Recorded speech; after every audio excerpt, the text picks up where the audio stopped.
Assalamualaikum warahmatullahi wabarakatuh dan salam sejahtera. Bersama saya, Nur Farisha binti Karim, pengacara Peras TV PSS anda kali ini. Hari ini, bersamaan 8 Januari 2024, akan berlangsung Majlis Bicara Akademik dan Hari Pelaporan bagi para pelajar tingkatan 1 hingga tingkatan 4. Untuk makluman semua, objektif majlis pada hari ini adalah untuk mengadakan perbincangan antara guru dan ibu bapa atau penjaga tentang pencapaian akademik dan pentaksiran bilik darjah pelajar. Selain itu, objektif majlis ini juga adalah untuk memupuk semangat kerjasama dan ukhuwah antara guru dan ibu bapa atau penjaga demi kecemerlangan akademik dan sahsiah anak-anak Beras. Jadi, apa tunggu lagi? Jom kita sama-sama saksikan.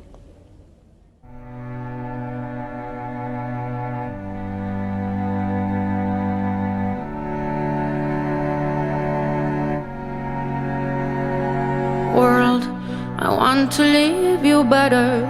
I want my life to matter.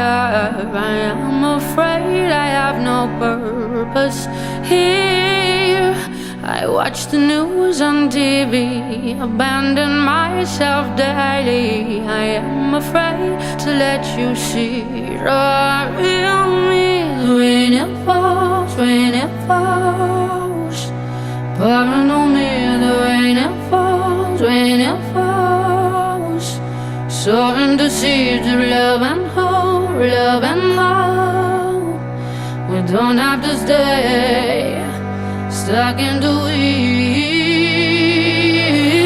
Have I the courage to change? Have I the courage to change? Have I the courage to change today?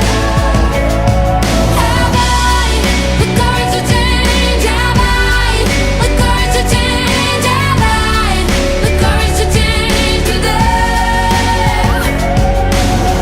You're not alone in all this. You're not alone, I promise. Standing together we can do anything. You're not alone in all this. You're not alone, I promise. Standing together we can do anything.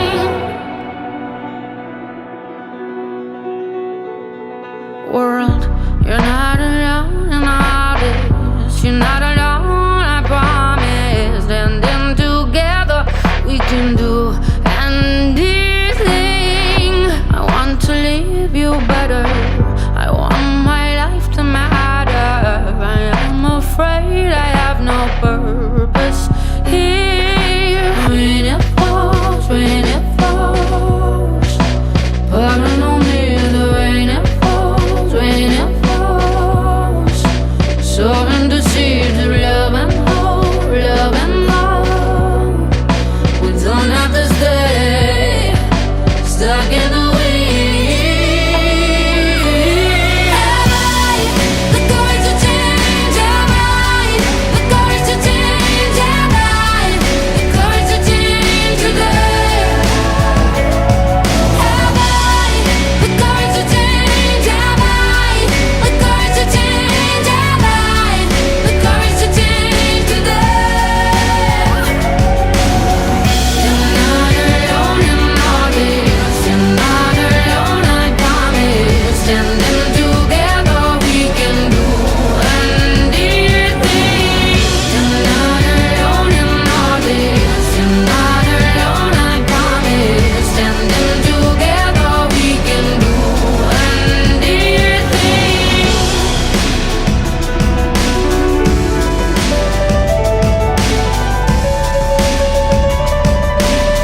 Standing together we can do anything.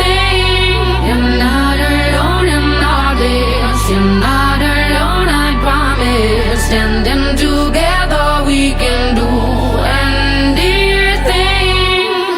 Maka berakhirlah sudah Majlis Bicara Akademik dan Hari Pelaporan bagi sesi 2023-2024. Buah rambutan untuk dimakan, simpan sedikit buat Cik Siti. Salah dan silap harap dimaafkan, ada jodoh berjumpa lagi. Sekian sahaja daripada Beras TV PSS, tepat, telus dan berinformasi. Terima kasih dan Assalamualaikum.